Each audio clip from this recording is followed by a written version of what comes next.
नरेंद्र हे समागते तिष्ठमंतमानंद कंदम परब्रह्मलिंगम वजे पांडुरंगा करू प्रथम नमन दुसरे चरण संतांची या त्यांच्या कृपादाने या कथिता विस्तारू बाबाजी सद्गुरुदास दुखा वयांचे केली स्मरण होय सकळ विद्येचे अधिकरण तेची बंधू श्री चरण श्री गुरूंचे नमस्कारो नियाता मस्तक हे पायावरी या वारकरी संतांच्या ज्यांचे गावी केला वास त्याचे नसावे उदास ज्ञानेश भगवान विष्णू निवृत्तीर भगवान हरः सोपान भगवान ब्रह्मा मुक्ताख्या ब्रह्मचित्तला मुक्ताबाई नमो त्रिभुवन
प्रस्तुत प्राप्त स्थळी प्राप्त प्रसंगी परम पवित्र असलेल्या बाळदिनामध्ये बाळ कीर्तन रूपी सेवेकरिता निवडला अभंग वैराग्याचे मूर्तिमंत पदरी कलस्थानी असणारे देहू निवासी श्रीमंत छत्रपती शिवाजी महाराजांचे धर्मगुरू म्हणून ज्यांची जगतामध्ये ओळख आहे खऱ्याला खरं खोट्याला खोटं होण्याची ज्यांच्यामध्ये ताकद आहे समोरच्याला राग आला तरी चालेल पण माझा परमार्थ मी वृत्तीत बदल पाडण्यासाठी करेल असं स्पष्ट मत त्यांनी ठणकावून सांगितलं असे असणारे संत तुकाराम महाराज यांचा 4 चरणांचा सुंदर असा अभंग आहे अभंगाला सुरुवात करण्याच्या आधी अखिल कोटी ब्रह्मांड नायक करुणामय पांडुरंग परमात्मा चराचरामध्ये वास करणारे आदिशक्ती मुक्ताई स्वानंद सुखनिवासी सद्गुरू परम पूज्य महेंद्र स्वामीजी महाराज या सर्वांच्या चरणारविंदी आपल्याला सेवा समर्पित करायची आहे अखंड हरिनाम संकीर्तन सप्ताह व त्याचप्रमाणे संगीतमय श्रीमद शिव महापुराण कथा ज्यांच्या मुखारविंदातून तुम्ही कथा श्रवण करत आहात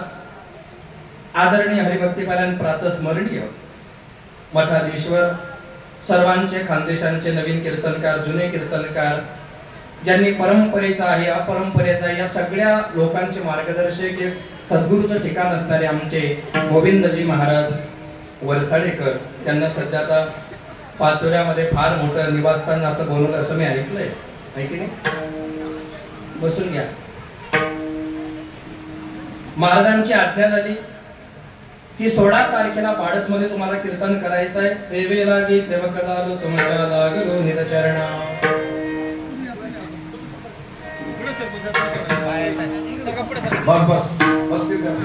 आणि स्वानंद सुखनिवासी सद्गुरू महेंद्र स्वामी महाराज यांच्या 53व्या पुण्यतिथी सोहळ्यानिमित्ताने वर्ष 17 झाले म्हणजे 16 होऊन गेले 17व्या वर्षातलं पहिलं कीर्तन महाराजांच्या आशीर्वादाने माझ्या वाटेला आलेलं आहे माझा पामराई काय तोरपण पायीची वाहन पायीवरी तुम्ही बसले असते तर बरं झालं असतं उभे राहता का श्री गुरु सारिका असता इतरांचा लेखा.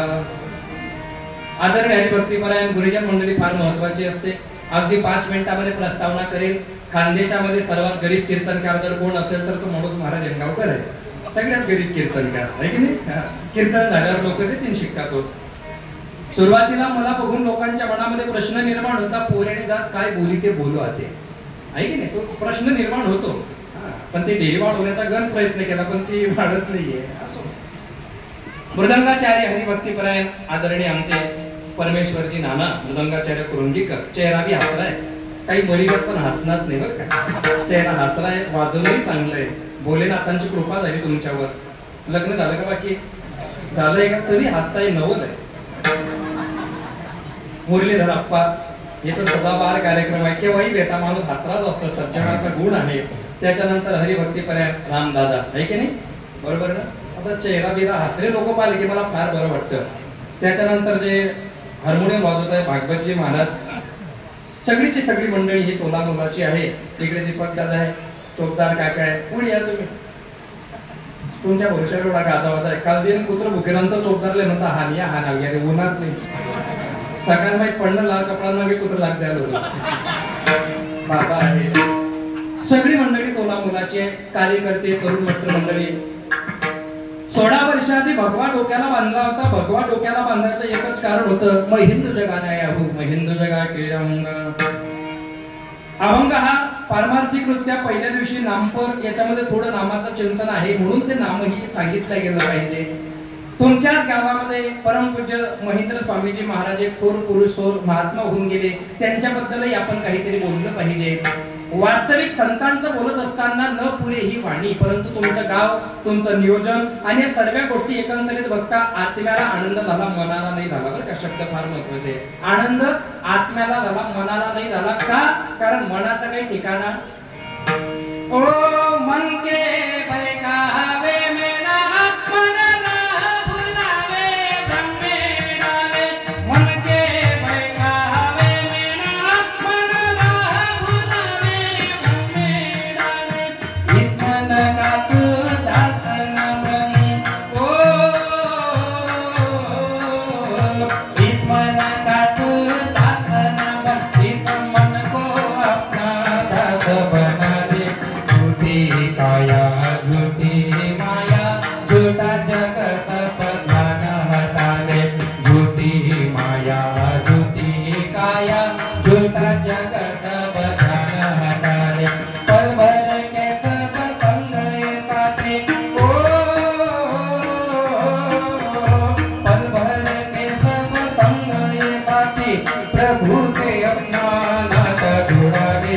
मन के बैकावे मेरा मन राह भुलावे ब्रह्मे राह भुलावे ब्रह्मे राह भुलावे ब्रह्मे. सकाळी तुम्ही शिवमहापुराण कथा ऐकली ना. ऐकली ना. आवाज येतोय मला तुम्हा सर्वांना. मी दिसतोय मी बघण्यासारखा नाही पण या लाईट इतक्या खतरनाक याच्यात काळा माणूस गोरा दिसतो म्हणून मला लय आनंद होतो या लाईटांचा. काय शरीरात मी गोराच आहे तुमचा विषय सांगतोय मी. नेपाळ माझे सावळी येते त्याच्यामुळे मी बोलू शकतो. सावळी येते माझे. त्यांची सासरवाडी बी सुरतची आणि माझी बी. शिव महापुराण महाराजांच्या मुखारविंदातून तुम्ही श्रवण करत असताना 2 गोष्टी प्रामुख्याने लक्षात घेणं गरजेचे आहे. रामायणामध्ये वर्णन असं आलेलं आहे की भोलेनाथांना प्रसन्न करण्यासाठी रामचंद्रांनी 10 वेळा मान कापली. किती वेळा ऐकताय तुम्ही. माझ्या बोलण्याचा विपर्यास करता नका, माझ्या बोलण्याचा चुकीचा अर्थ घेता नका, माझ्या बोलण्याचा मागचं वास्तव तपासण्याचा प्रयत्न करता. कारण वास्तव कधी कधी टीका वाटू शकते. आलं का लक्षामध्ये. वास्तव कधी कधी काय वाटू शकते, टीका वाटू शकते. एखादा माणूस टकलाय आणि जर त्याला टकला म्हटलं तर वास्तव आहे का टीका आहे. वास्तव आहे पण काय वाटते. वास्तव आणि टीकेमध्ये परिभ्रम निर्माण होऊ शकतो. म्हणून मी जे बोलतोय आणि तुम्ही त्याच्यावरती केलं तरी मला चालणार नाही कारण मी वाद जांभळणारा माणूस आहे. तुम्हाला चांगलं माहितीये 4 वेळा मुसलमानांचे हल्ले झाले माझ्यावर. अजून एकदा झाला तर मी त्या गोष्टीला घाबरणारा माणूस नाही. कारण जीवन जगत असताना वृत्तीत बदल झाला तर परमार्थ झाला, परिस्थितीत बदल झाला तर तो खास परमार्थ झाला. परमार्थ फार उच्च कोटीचा आहे आणि आजच्या कीर्तनातून माझ्याकडे फक्त एक तास शिल्लक आहे. प्रमाण चाल वगैरे धरली तर माझ्याकडे फार झालं तर 30-35 मिनिटं आहे. मी गेल्यावर विचार करता एवढ्या जोराने महाराज का बोलत होते. 1 नंबर साऊंड सिस्टीम आहे. तुमची आहे का? हा, तुमची आहे का? वा, छान. टेन्शन घ्यायचं नाही बरं का. आपण मेहनत कोणाला फरक पडणार नाही. टेन्शन घ्यायचं नाही. हा,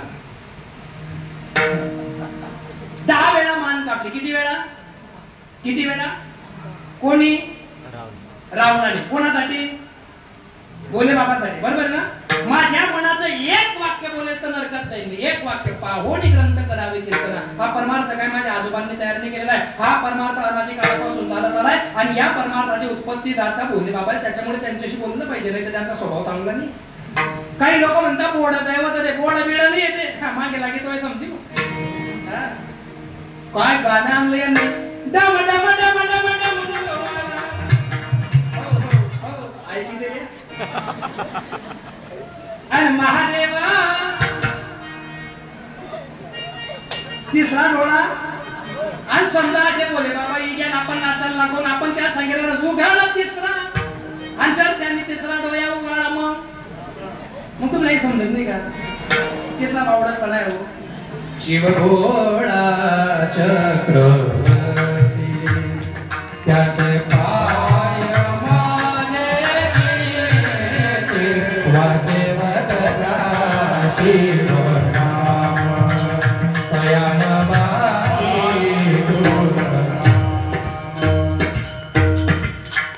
हजारो अभंग आहे भोले बाबाच्या संतांचे, पण आम्हाला गाणंच म्हणायचंय. ऐका, बोलताना का बरं कोणी कीर्तन करत असताना तुम्हाला असं वाटलं बोर होतंय, तुम्ही तुमचं गाव आहे, घर तुम्हाला माहिती आहे, पण मी कीर्तन करत असताना कोणी असो, कार्यकर्ता असो, मोठा असो, लहान असो, पुढारी असो, कोणी असो, बोलायचं नाही म्हणजे नाही. कारण बोलायसाठी मी आलेलो आहे 300 किलोमीटरहून. फुकट नाही बोलणार मी. काय घेणार आहे? हा, फुकट बोलायचं नाही. ऐका, 10 वेळा मान कापली भोलेनाथांसाठी रावणाने. पण रावण मरत असताना भोले बाबा कामी पडले का? कामात पडले का? रावणाचं कर्म चुकल्यावर रावण मरतो आहे, भोले बाबा त्याला वाचवायला आले होते का? नाही. मग 10 वेळा मान कापून जर कर्म चुकलं तर भोले बाबा आपल्या कामात पडत. मग 1 लोटा जल टाकून जर तुमचं काम चुकलं तर भोले बाबा कामात पडेल का? या गोष्टी लक्षात घ्या. भोलेनाथांवर पाणी टाकणं काळाची गरज आहे, तो धर्माचं काम आहे. पण भोलेनाथांवर पाणी टाकत असताना माझ्यामुळे कोणाच्या डोळ्यात पाणी येणार नाही हेही तुम्हाला सांभाळावं. तुम्ही भोलेनाथांना एवढं समजू शकत गजर करू 1 मिनिटामध्ये मग कीर्तन बघा कसं फ्लो लाईन घालू आपण. आता सर्वांनी मस्त सहकार्य करा. एक